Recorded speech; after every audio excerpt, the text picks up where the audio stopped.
how's it going? Welcome to my video. So I'm at Walmart and it's about 8:30. I had no issues at all with driving earlier today.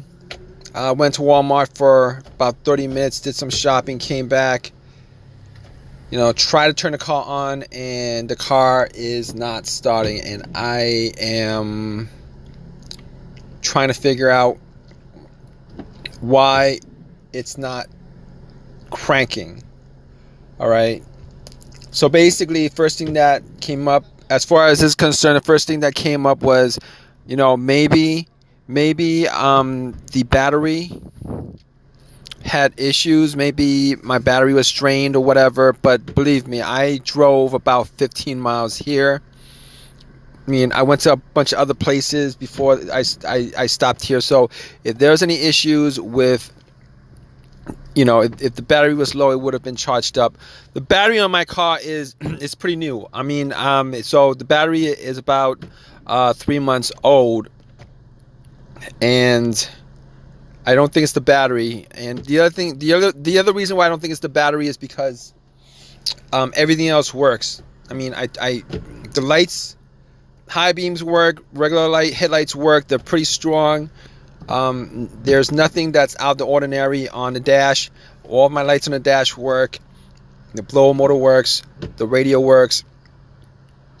Everything is working except the car is not turning over. It's not even, I don't even hear a crank. It's not even trying to turn over. It's not even a slow crank, nothing. But I do hear is one single click.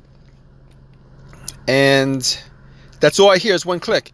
Now, I don't think it's the alternator. It didn't die out on me while the engine was on. If that was the case, then there's a good chance it's the alternator that's bad. But that's not the case.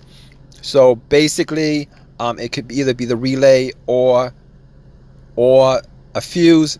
I don't know if it's the fuse. Well, I could take a guess that it's not the fuse or the relay to the starter. Reason I know this is because, I can hear click when I turn the key.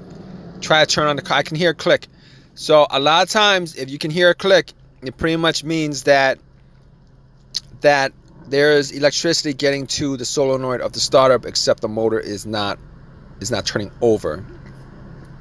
It could be a negative cable too, but no. I pretty much cleaned up all the wires over the winter. I cleaned up all the wires, including the negative. I'm pretty sure that's not it. I did recheck it. Negatives are good on here, so I don't think it's anything specific to the fuse or the relay of the starter. Now, I did get the car jumped. One person helped me jump the car, and unfortunately that didn't work.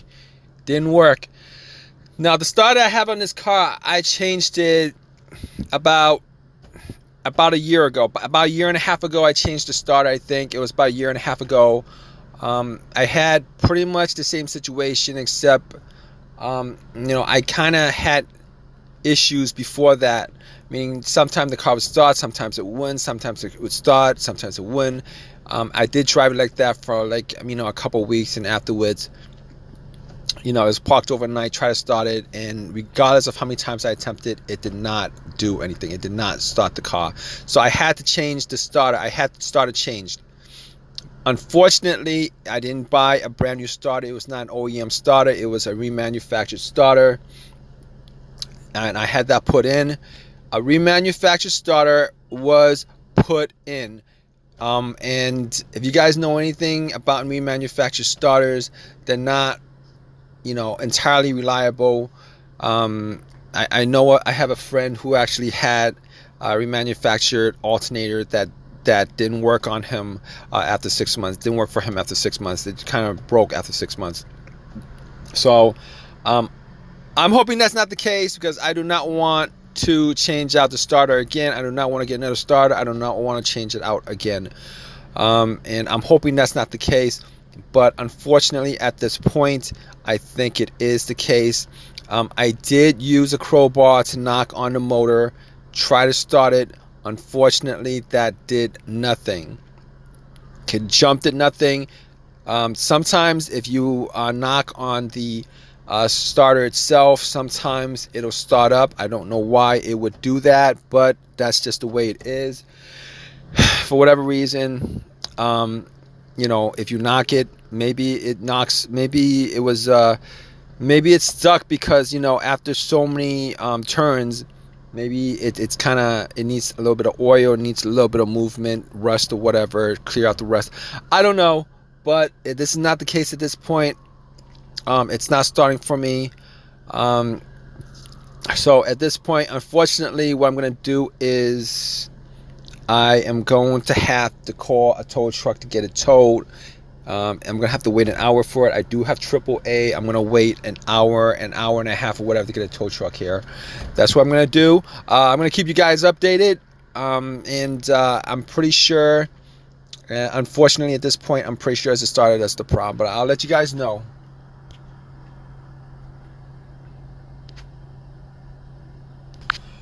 Alright guys, so I did get it checked out, and it was the starter that was causing the problem. Unfortunately, I had to go on eBay and get another starter. This time it's a used starter. Cost me about, I don't know. It cost me, it was cheaper, a lot cheaper than the starter I got at AutoZone. But I got that put in. At this point, I think if anything else breaks down, I'm going to rely on OEM parts instead of remanufactured parts. So that kind of sucks, but that's just the way it is. Yeah.